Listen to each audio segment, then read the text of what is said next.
इतना शक्तिशाली होकर भी लक्ष्मण रेखा पार क्यों नहीं कर पाया रावण? लक्ष्मण रेखा का रहस्य जानकर आप भी कहेंगे, मनुष्य रूप में जन्म लेकर भी भगवान हमेशा दिव्य ही होते हैं। रामायण में लक्ष्मण रेखा का रहस्य क्या था? रामायण में जब रावण छल से सीता जी का हरण करने आया था, तो लक्ष्मण जी ने खतरा भांपते हुए सीता जी की रक्षा के लिए लक्ष्मण रेखा का निर्माण किया था।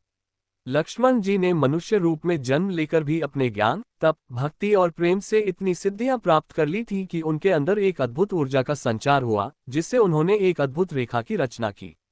आइए विस्तार से जानते हैं रामायण में लक्ष्मण रेखा का अद्भुत रहस्य।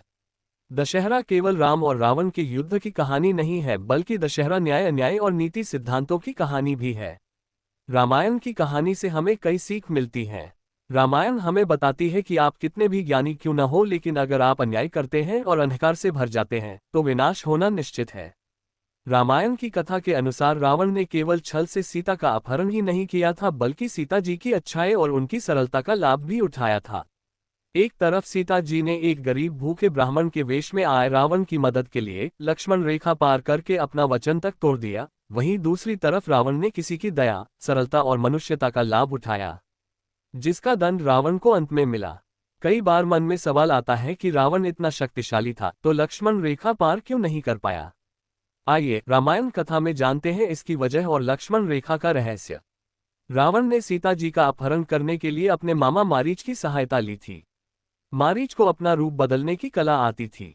मारीच एक सोने का हिरण बनकर वन में घूमने लगा। जब माता सीता ने इस हिरण को देखा तो उनका वात्सल्य जाग उठा। उन्होंने प्रभु श्रीराम से कहा कि वे उस हिरण को उनके पास लाए। प्रभु श्रीराम हिरण को पकड़ने के लिए उसके पीछे दौड़ पड़े। हिरण भागा जा रहा था और प्रभु श्रीराम उसके पीछे पीछे भाग रहे थे। प्रभु श्रीराम को समझ आ चुका था कि यह कोई साधारण हिरण नहीं है, बल्कि कोई मायावी राक्षस है, इसलिए उन्होंने सोचा कि इस राक्षस को यूं छोड़ देना सही नहीं होगा।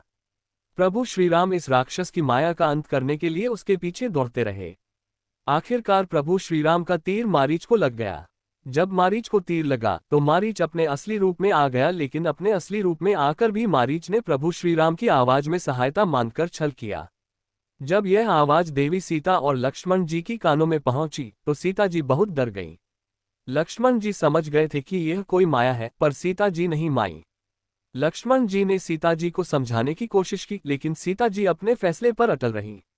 अंततः सीता जी के आदेश पर लक्ष्मण जी श्रीराम की सहायता के लिए निकल गए, लेकिन लक्ष्मण जी को देवी सीता की चिंता हुई कि अगर दोनों ही वन में चले गए तो कोई और मायावी राक्षस सीता जी को नुकसान पहुंचा सकता है। इसलिए उन्होंने जाते जाते कुटिया को गोलाई में घेरते हुए एक दिव्य रेखा निर्माण किया, जिसे लक्ष्मण रेखा के नाम से जाना जाता है।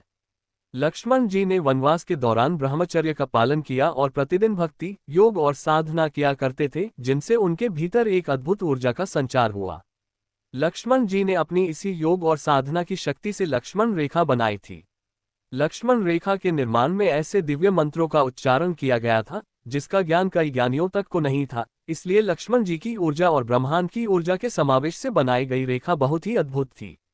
साथ ही लक्ष्मण का प्रेम और समर्पण भाव ही उन्हें अद्भुत गुणों वाला मनुष्य बनाता था।